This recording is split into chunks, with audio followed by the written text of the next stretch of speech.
Welcome to the Mind Solution podcast with Sarah Maud. The Mind Solution podcast is for leaders like you who are passionate about well-being in the workplace because you understand that a strong, resilient and happy workforce is the key to your organisation's success. The Mind Solution podcast is here to help you. So join us every week where we'll share with you powerful insights, strategies and know-how to ensure that your people and your organisation are truly thriving from the inside out.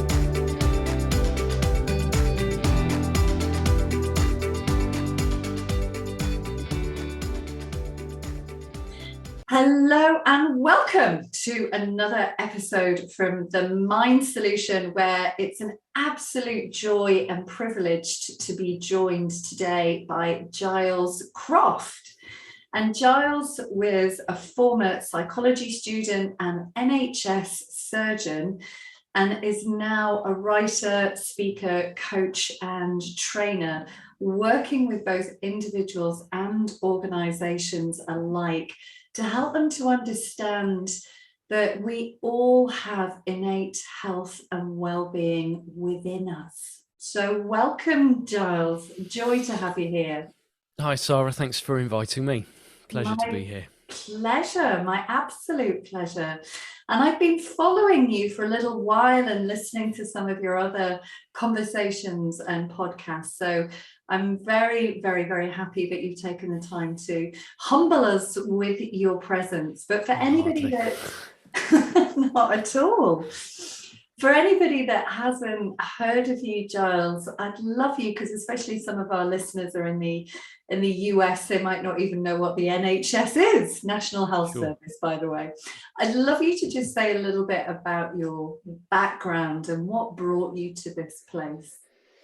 Yeah. Well, I suppose I've always had an interest in what makes people tick. That's the first thing. So yeah, I took a year out of medical school when I was training to do a psychology degree. Looked into, did a paper, got a paper published actually, all about the Monday blues. Looked into whether the Monday blues were actually a thing or not. Turns out they're not. It's all about people's expectations. So that was my psychology dissertation.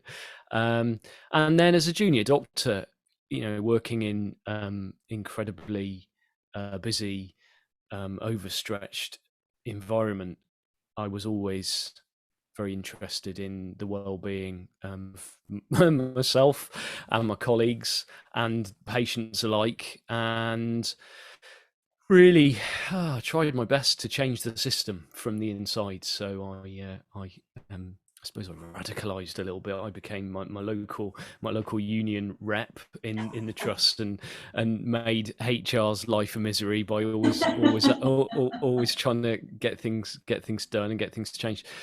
And eventually left clinical practice. I was an orthopedic surgery, so bones and joints trainee, and figured that I could probably actually contribute more to the well-being of, again, my colleagues and patients alike by moving sideways into managing the information in the health service, which was absolutely dreadfully managed. I'm not sure it's much different now, to be honest. Apologies to anybody working in the field. I've done my time. I did 15 years there. But I'd always had a really interesting career change. So I used to speak at conferences about career change, because you're not supposed to be able to leave the world of medicine without falling down a hole and dying. And when people leave the service, no one ever hears about them ever again. So it was a real privilege to be able to talk to people about career change. And I suppose as I'd pursued lots of different avenues, because I ended up working for a cycling magazine and stuff like that, stuff that was completely unrelated to my training, stuff that I just loved doing, basically. I spotted some sort of ways that change happened, sort of bits of the jigsaw started to come together for me. And then it was a few years ago when I decided I'd had enough of the health information stuff and got myself a coaching qualification. and was looking into the world of coaching, and it meant that I got back into all the psychology, and stumbled across this understanding that you talk about on this podcast of how our minds work and how we're all innately healthy, that just kind of slotted the final bits of the jigsaw. It's like, oh, that's what I've been talking about for the last 15 years. I had no idea that it was actually a thing. And so now all the work that I do, whether that's with individuals or with groups, I run workshops for groups of staff, is coming from that place of innate health, is of understanding that every single one of us is innately healthy, and we've got it all going for us, but it gets a bit clouded by misunderstanding, so it's a case of sort of unpicking that misunderstanding, really. And that's me in a nutshell. Wonderful. And I loved well, you did make me laugh when you talked about not being able to escape medicine unless you just fall down a hole. I wondered if you'd ever come across or read the book by Dr. Adam Kay, This Is Going to Hurt. Yes, yeah, and I watched TV. I actually spoke at a conference with him. I followed him actually, and so that was gosh, that was a trip down memory lane, because it was only on recently, wasn't it? And I left a good sort of, getting close to 20 years ago now. So that was a real. It was like, oh yeah, I remember all that. Yeah, oh, what a terrible environment. Well, that's the reason I ask, because for anybody that's listening that hasn't come across Dr. Adam Kay or the book This Is Going to Hurt, I highly recommend the book. It's actually very, very powerful, poignant, but also incredibly funny. And it's about a doctor who's an obstetrician, and his experience of working in our National Health Service. And just what you said there about the environment that many individuals in the medical sector find themselves in. And I know that you work a lot with groups like in the social services sector that are operating, not literally as in a surgeon, but they're operating in sometimes what might be very extreme circumstances, maybe underfunded departments, very complex caseloads, life or death decisions. What you would bring to the plate, Giles, for individuals with this understanding of this innate health and well-being when they're sort of just trying to do their job in these quite extreme circumstances? Yeah, it's sometimes hard to tease the two apart, but I think something I've sort of got my head round seeing quite recently is that systems themselves, because they're not living things, they're not resilient, whereas human beings are, and systems can really fall short, as a lot of systems do, and it gets to a point where, I mean, in medical terms, you're looking at triage essentially. You're almost on a war footing. It's like, well, we've got X number of patients, but we've only got this many resources. Therefore, we need to literally, prioritize who gets treated first, deal with the serious stuff. It's like you're on a war footing. It's because triage came out of the war. So systems aren't resilient, but the good news is that human beings are, and we all operate in exactly the same way. And we've stumbled upon using the word operate, haven't we? And I used to be a surgeon. I don't know why that's happened, and that might confuse everybody. So we all work in exactly the same way, in that we all experience all of this stuff in exactly the same way. And there's, irrespective of circumstances, irrespective of situations, and I've been there, I've done that, I've got the badge. I did absolutely everything in my power to improve the working environment in the NHS, and it really felt like pushing a large boulder uphill essentially. And I'm sure it's no different now, if not worse.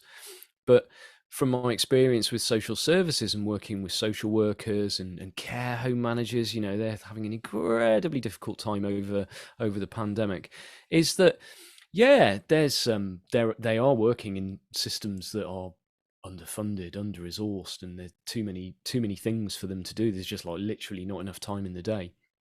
But their experience moment to moment works in exactly the same way as every other human being on planet Earth.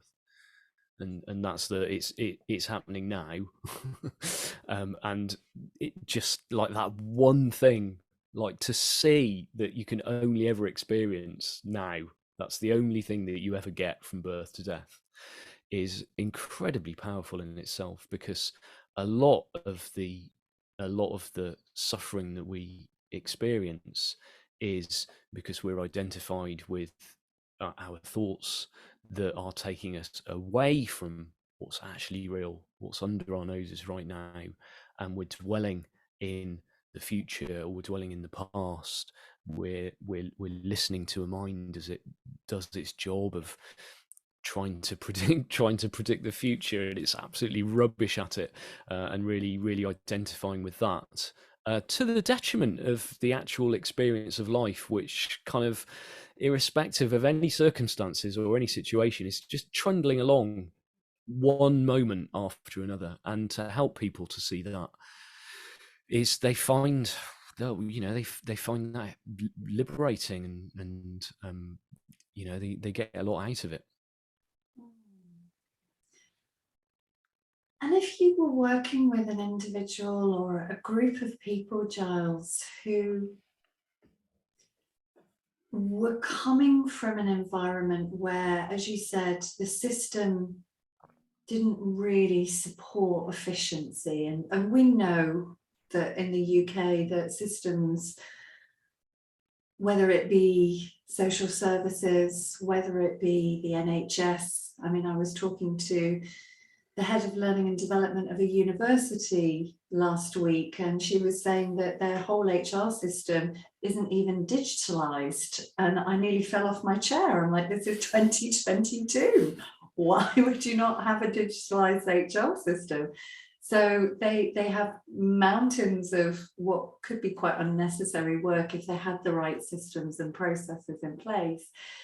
So if you had a group of people, Giles, that were saying, but we don't have the right systems in place, we're never going to get the funding to get these systems, these are the conditions that we have to live in, let's add, just play with me here, let's add maybe quite a draconian dictatorship type leadership that didn't allow for people to have freedom of speech, and that were just dealing with very complex stuff. And they're listening to you and thinking, well, this all sounds very well and good, but you don't know what it's like to work around here. What would your response be to that? Well, I'd say you don't need any particular systems to fall out of your thinking and back into the present moment. You don't need anything to do that. You don't need anything at all. If there are changes to be made, and I'm sure in every single organisation in the entire world there are improvements to be made, and if you want to make those improvements, the best place to do that from, I've seen, is to do that from a place of presence, where you're connected to common sense and intuition and insight and creativity, and all of those things happen in the present moment. All of those things happen in reality. Mm. The good ideas that we have, I mean, it's one of the first questions that I ask my clients and people in workshops is like, well, just take a moment to reflect on, when you have your best ideas, where do your best ideas come from? Where do those, like, oh, I know what I should do, come from? And it doesn't come from, always the shower. yeah, it doesn't come from sitting at a desk writing out a list. They come out of the blue. They come out of the blue. They come when we've not got much on our mind. You know, the answers are always the same. It's the shower, it's walking the dog, it's traveling to or from work, it's going out for a walk, it's just falling asleep or just waking up. You know, it's when the mind hasn't had the chance, or it's been given a little bit of time off from taking our experience of life and slapping labels on it, this good, this bad, and creating a whole load of stories about this needs to change in order for me to feel okay. And it's all just a story. It's all a story. It's all the mind taking our experience of life, chopping it up into little bits, putting it into little boxes, and going, right, this needs changing. Da, da, da, da, da. And because nobody's really, you know, slowed us down and pointed us to the fact that actually that's taking you away from the one place you're ever going to experience your well-being, which is now, then we innocently live in it. I mean, I do it all the time because I'm human. It's not like, you know, I live some kind of Zen life or anything. It's just that once somebody's pointed you to the fact that you're living in the feeling of your thinking all the time, moment to moment, then it just takes all the pressure out of these situations. You know, I mean, I've got such a low tolerance for stress now. As soon as I start feeling stressed, it's like, oh, here we go. I'm off again. I'm up in my head about stuff. It's like, let's take a breath, get back to reality. Right, you know, what needs to be done right now, this minute? What's the one thing that needs to change? Oh, nothing, you say. Or it's, what's the one thing that needs to change? Okay, I need to take this one action. It needs to be taken now. Right, done. Boom. Let's move on to getting back to life again. You know, it's like, it's seeing that. It's seeing the mechanics of how we're experiencing the world that just unlocks so much. And I loved what you said about, actually, there's nothing I need to do. And I think that, I know from myself of working with individuals and organizations alike, that this one, they sort of look at you like you're speaking in a completely, you know, you're speaking in tongues, because it's like, what do you mean there's nothing I need to do? Like, I need to do something to change my thought processes. I need to do something to be compassionate to myself. There's always this belief that in order to experience the well-being, that innate resilience, that we have to do something. And is that something that you've maybe found? Don't leave me out on the ledge. Yeah, absolutely. I mean, it's just the way we've been conditioned. We've been conditioned to believe that that to experience well-being, that we do have to do something, that it needs looking after in some way. It's, you know, I mean, and it's the additive model, isn't it? It's starting from a place of, right, well, you're doing okay, I suppose, but fundamentally you're not the full package. Therefore, here's 7 things that you can do to make yourself better. And it's just, I mean, I went through a huge, like, personal development odyssey when I first left medicine, because, you know, all of a sudden I wasn't working nights and weekends. It was brilliant, and I was able to read books that weren't medical, and yeah, you know, I took that on board wholeheartedly, and I used to live on my own, thankfully, because I had like little post-it notes of affirmations written all over my little 1-bedroom flat. I used to set my alarm at 5 a.m. to go down to I used to live in Swansea, to go down to the beach with Tony Robbins in my ears and get myself jog on the beach, get myself into a peak physical state, you know, so that I come home in a peak mental state. Now, on the days when I did that, on the days when I could be bothered doing that, yeah, sure, I was probably quite productive, but oh my God, it was exhausting. And how many days do you think I could be bothered getting up at 5 a.m. to do all that stuff? So then as soon as you don't, you're a failure. And you know, up comes the mind again. Well, Giles, you know, you can't even do that stuff. There's a reason you're so unhappy and unproductive, Giles. It's because you don't do all the things that you're supposed to do. And it's all the mind, jabber, jabber, jabber, jabber all the time. And I mean, ironically, I came across this understanding back in those days when I was consuming every bit of personal development there was. I came across an audio program from Richard Carlson, who's like one of the original people who worked with, you know, Sid Banks, and his book Don't Sweat the Small Stuff, and he had an audio program too. And I used to listen to that, and he was very much of the mind that, well, you know,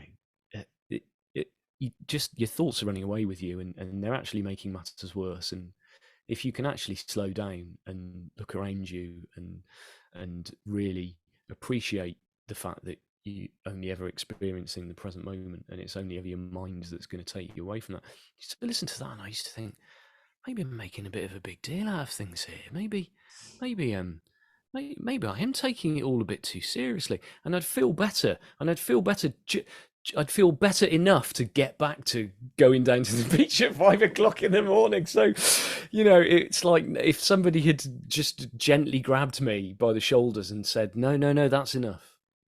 That you don't need anything. I mean, I run a monthly online meetup now called Wellbeing Wednesdays, and the strapline for that is to experience well-being. There is nothing to do, only something to see. When you see that the only thing that's ever going to take you away from the good feelings that you're looking for is your own mind, and there's nothing that you need to do about that than to appreciate that one simple fact, well, everything changes. Everything changes. I know, you know, everything changed for you. Everything changed for me. My life transformed over the course of 9 days. Like, I went from being one person to being a completely different person just by, you know, like listening to some podcasts a bit like this, hearing people talk like this, and then reading a book. It was like, oh, why did nobody tell me that? I love it. I love the idea of you sitting there with all your affirmations. I guess there's a couple of things that strikes me about what you just shared, Giles, that for anybody that's listening in, it's not that we're saying you shouldn't do those things if you just genuinely enjoy them. I know for me, I am one of those crazy people that gets up at 5 o'clock in the morning. For a start, I am one of those crazy people. And I live in Scotland, so it's not always the right weather conditions for going down to the beach. But something that I am just currently studying something called quantum flow, which is all about breath work and energy and movement. It's nothing to do with like what's going on. In fact, it's wonderful for actually just getting out of your head. But just doing that as the sun rises, oh my God, like my heart literally feels like it's going to explode. And I feel so, that sense of connection to who we really are, like it's like it's vibrating through every cell in my body. And if it makes sense to somebody that if they want to do affirmations, because there's maybe some people that go, I quite like my affirmations, or they like meditation, or they like listening to Tony Robbins. How that man can still speak is beyond me. He's going to lose his voice one day.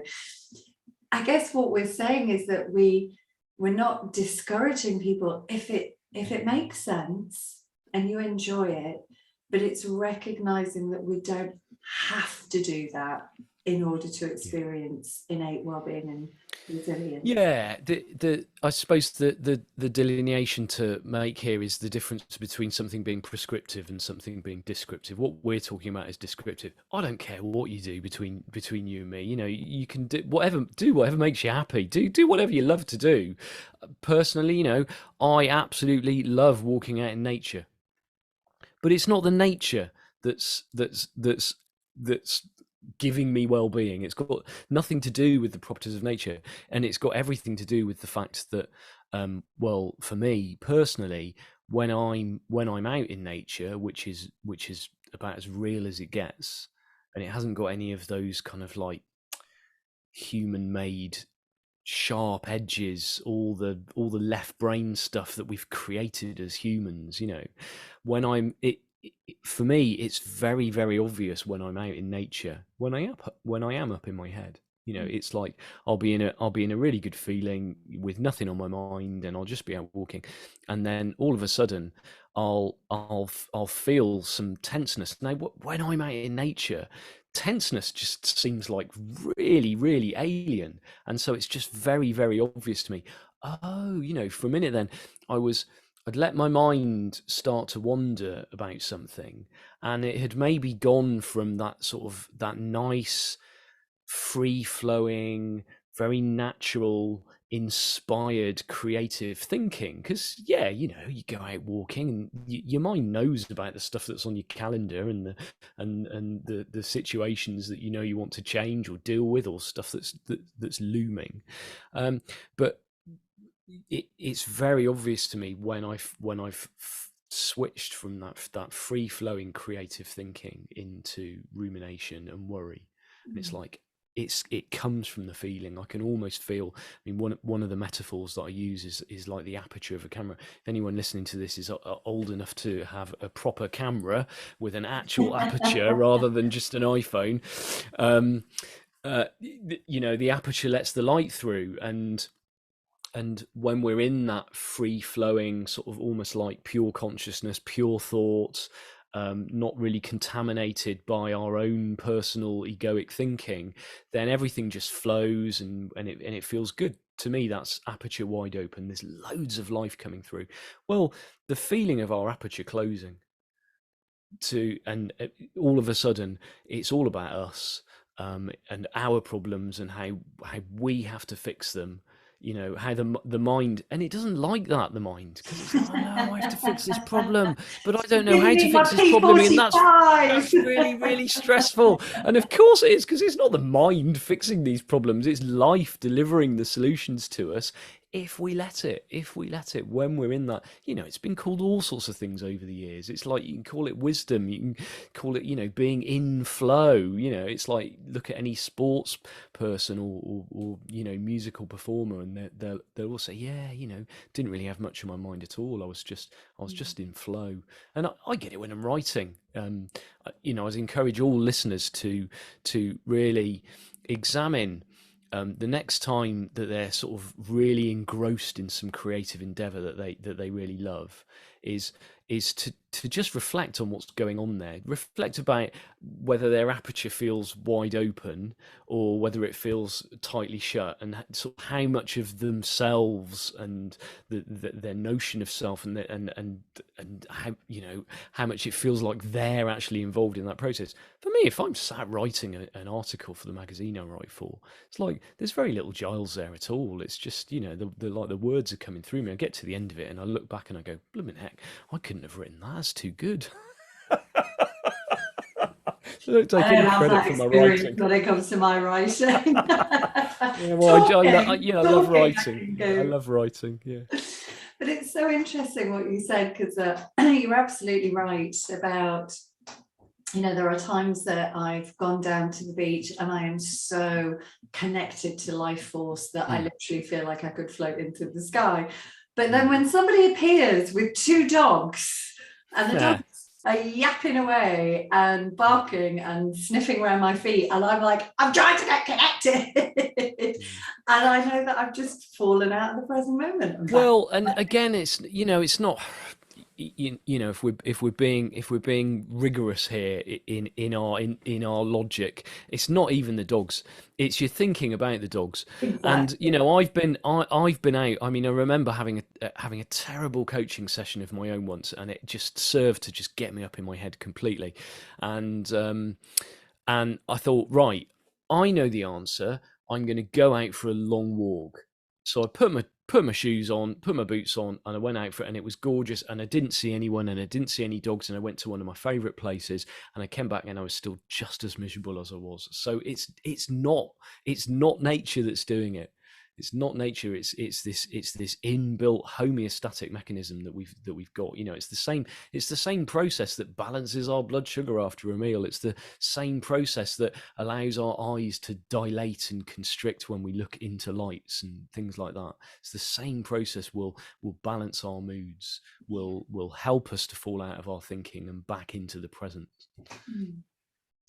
What I'd love to get your thoughts on, Giles, from your experience of working with groups and organisations, is We know that sadly, organisations aren't always Zen-like cultures in their leadership, and there's a lot of organisations which the leaders might do a really good talk, but actually the underbelly of it is that their behaviours can be very bullying, very sort of draconian. They don't allow people to, behaviorally speaking, they shut down people. People aren't allowed to be their true self, or don't feel that they can be their true self. And where we're talking about how we're experiencing things, to be able to distinguish between the fact of what's actually happening versus what somebody's experience of that is. Does that make sense? Yeah. So what I heard you say is in a really testing environment, non-resilient environment where resources are scarce, how does somebody in that environment notice or know? Or so I guess the angle I'm coming from is there are people in organizations that are bullies. Their behavior is one of bullying, or maybe quite passive aggressive in their leadership style, quite dictatorial, micromanage people. And I guess for somebody that might be listening in, that's maybe experienced or is going through that themselves, that what I don't want them to hear is, oh, you're just creating that whole experience for yourself. And not recognizing, well, we're not saying that this stuff doesn't happen. Our experience of it can be quite different, but that doesn't mean that there isn't a fact that there are those behaviors present in the workplace. Does that make sense? Yeah. So I mean, what we're talking about here is principles, and again, there's no judgment of right or wrong here. Situations occur. And not saying that there aren't bullies. Of course there are, and everybody's experience is real. I suppose what we're pointing to here is the principles behind that experience, the principles that underpin that experience. They're exactly the same for the bully and the bullied. So the bully, they're experiencing their own thinking like every minute of every day, and that's really helpful to see. It's very helpful to see that how does the saying go, that hurt people. It's like, it doesn't, there's no excusing the behavior. Maybe, we don't have to excuse the behavior, but it really helps to understand the person. It really helps to understand how, firstly, and what I found again with myself and with my clients and with groups, is that the more that we see how our own experience is working, and we have some insights around that, again, nothing to do, just stay curious and look in this direction, listen to some more episodes, maybe watch some videos on my YouTube channel, there are plenty, and when we start to see these things for ourselves, it's a very natural thing to, it's like, oh, hang on a minute, yeah, they're up against exactly the same thing as well. And it just tends to take the all the pressure out of the situation. And it's very hard to bully somebody who can't be, who refuses to be bullied. It's like, well, the whole again, I'm not judging either side of this at all. I'm a scientist. I apply a ruthless logic to every situation, and all I know, I play it close to home. All I know is that in any interaction between two human beings, both of them are experiencing the thought perception in any given moment, and to the degree to which they see that is going to dictate their behavior. It's going to dictate the behavior. If I know that my well-being is not at risk from anything that anybody does or says to me, okay, we've got a physical body to look after, but the human body's evolved enough to like move out of the way of punches and slaps and stuff. It's pretty good at that, like there's a whole load of reflexes built in. So look after your physical body, wear your seatbelt and be present when you're crossing roads and stuff. But if I know that my psychological well-being is absolutely not at risk from anything whatsoever, because all I'm ever experiencing moment to moment is the perceptual process, is thought itself, is the creative power of thought. Well, then it just all these situations look completely different, and we do feel more empathy and compassion for anybody, whatever their behavior. Yeah. And I wholeheartedly agree that the insight into these principles that we're talking about, it just raises that level of awareness and consciousness, so that when you do see the behavior, and as we say, we're not condoning that behavior, we're not condoning any kind of behavior, but when you can just see it for what it is, it just sheds a very different light on things. So we can absolutely see the benefit of bringing this understanding, bringing these principles to the workplace, to sort of use almost prevention over cure, to change organizational cultures, to help to transform leadership. I'd also love to know, from your experience of working with groups, what have been the other benefits that you've seen of bringing the principles into the workplace? Oh, they're they're endless. That's the beauty of working so far upstream. When you work like all the way upstream at like, okay, so how is our experience being created moment to moment? That we don't have to try and change behaviors. We don't have to try and change thought. We don't have to try and do anything. We just need to shut up, slow down, listen with an open mind, and it's like we have those little oh yeah, I'd never really thought about it that way. And life tends to deliver, because we're talking about principles here that are in operation 24/7. It's like gravity. You can, if you get up in the morning and you go, right, I don't believe in gravity today, good luck to you. You're more than welcome to do that. It's the same with these principles. You can get up in the morning, well, I'm not going to experience life in thought today, I'm going to experience it some other way. I'm going to feel all my circumstances directly. Well, fair play to you. Give it a go, see how you get on. But when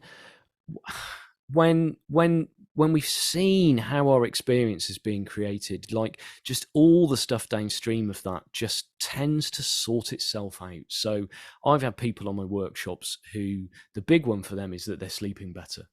That I get so many people on my course going, oh my God, I always make a point of asking them at the beginning of the course, if I could make the old coaching question, if I could wave my magic wand and give you one thing, what one thing would make the biggest difference to your life? And a lot of them go, I'd like to be able to sleep better. I'd like to be able to leave work at work and not be thinking about work all the time I'm at home, or I'd like to be less anxious in general, or people have who've told me about mental health diagnoses that they've had, and they've like, well, I'd love not to have this mental health problem that I've got, and at the end of the 6 weeks, many people, they are sleeping better. They are leaving work at work because they can see exactly how their experience is being created, and it just doesn't make sense to worry about stuff anymore. It's like, why would I do that?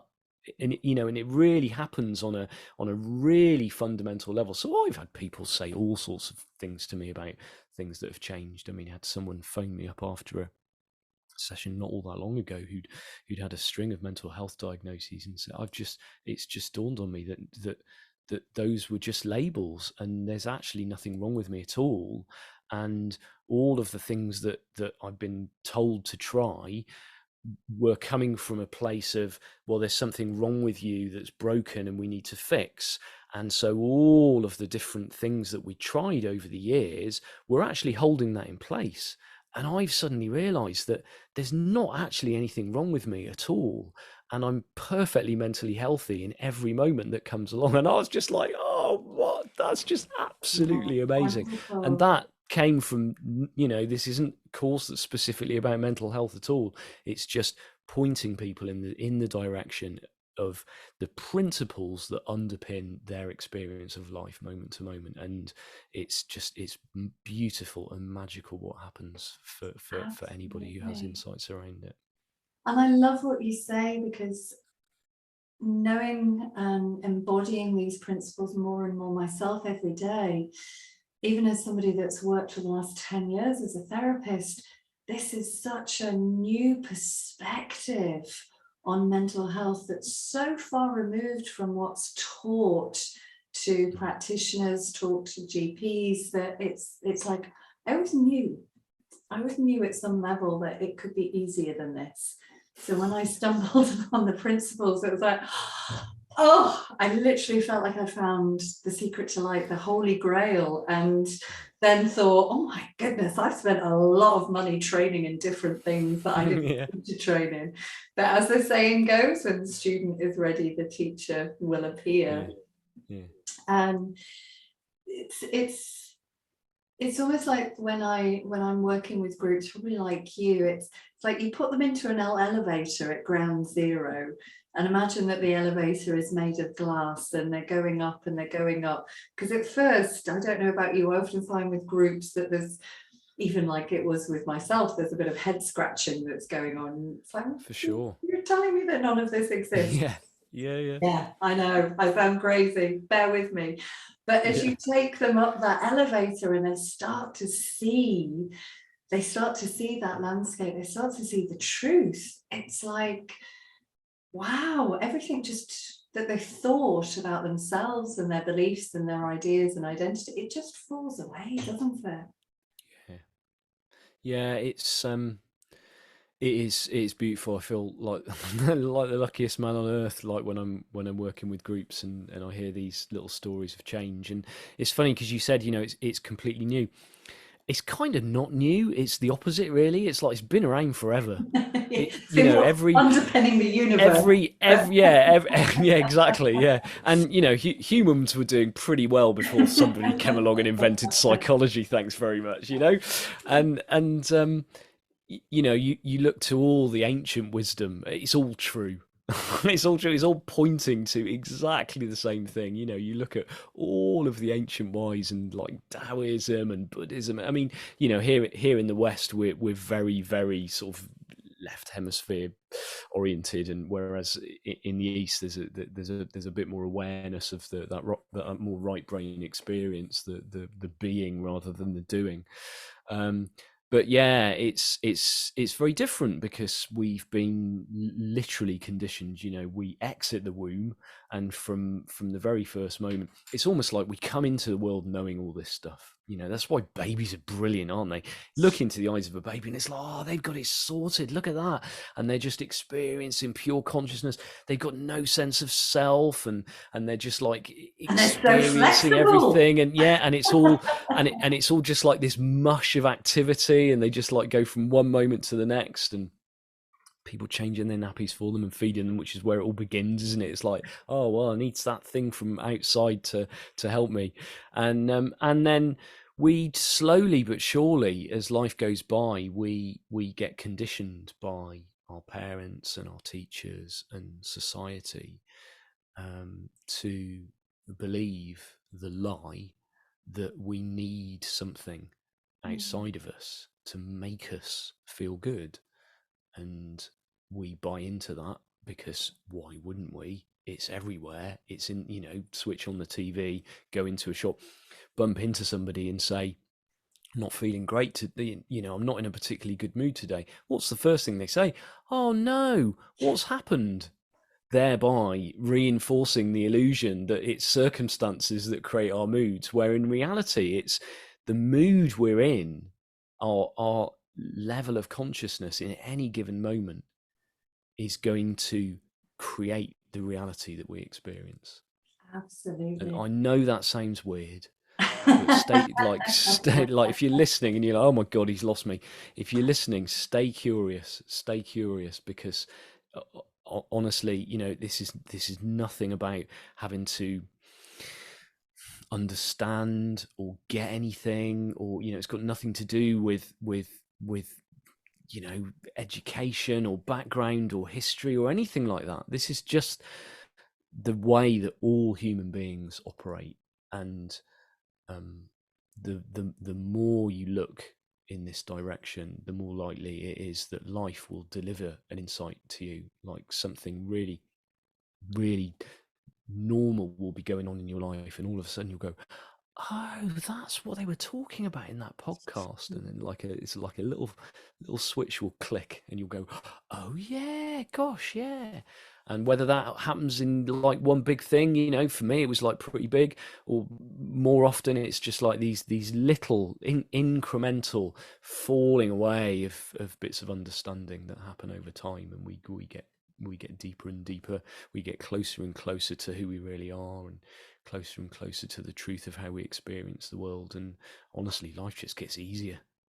It so does. It so does. And I think sometimes, even with this understanding, as you mentioned earlier, Giles, we are human. It's not like Giles and I are walking around like Zen masters, never getting tripped up and sometimes falling into our thinking and maybe finding ourselves feeling a bit whatever. But I don't know about you, I don't tend to spend very much time there now, because I'm like, oh, I've just done that thing again. Okay. And I don't judge it, because it's just like being human. That's what human is. It's human to fall for the illusion. It's human to get lost in our thinking, believing it to be more real than it is, believing it to be like the rock solid truth. And boy, when I'm in a low mood, does it look like rock solid truth? That's the great irony, isn't it? When we're in a high mood and we're sort of very magnanimous, and everything's like water off a duck's back, and we've not got a care in the world, and we're just like flying, all this stuff is the last thing on our mind. When we're in a low mood, we absolutely cannot see the truth of what is going on, and it's like, no, you're wrong and I'm right, and like and even if somebody said to us, well, had you considered that was just your thinking? Although that happened to me the other day.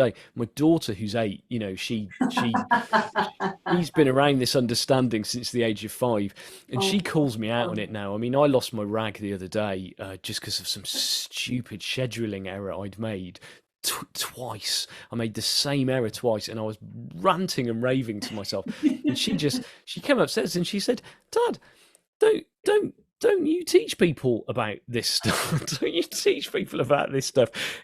Dad, why are you getting angry about that? It's just your thinking, don't you? And like, for once, because it was my daughter, it just like, it instantly cut through it all. I was like, oh, what? Yeah, why am I making such a big deal about it? But it was interesting. I reflected on it and wrote about it. I'll share a link to the article. I think it's online somewhere. Because I didn't judge myself for getting angry. Yeah. I didn't judge myself for making the mistake twice, because it's like, well, shit happens. Basically, we make mistakes. We're human. We're fallible. I can either dwell on that, and I can stay in that bad feeling and continue to worry about it, and have a whole load of judgments about how I am and who I am and how I'll always be rubbish at A, B, or C.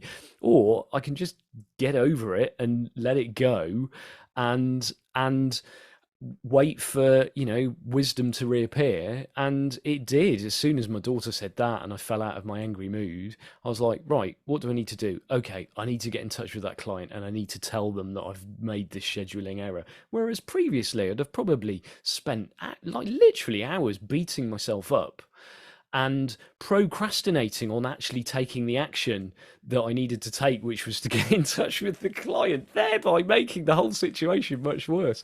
And it's so normal. I think this is why we don't see it, because it's just so normal. It's like, it's everywhere in our life, every single minute of every day. that we're living in this world of thought, and we don't notice. And so, yeah, like you, none of these things last very long. I spot it a lot quicker.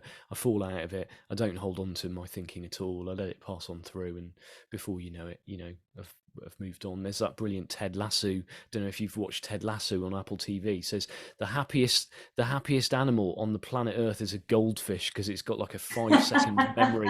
Be more goldfish, people. Let stuff go. I love that. I love that.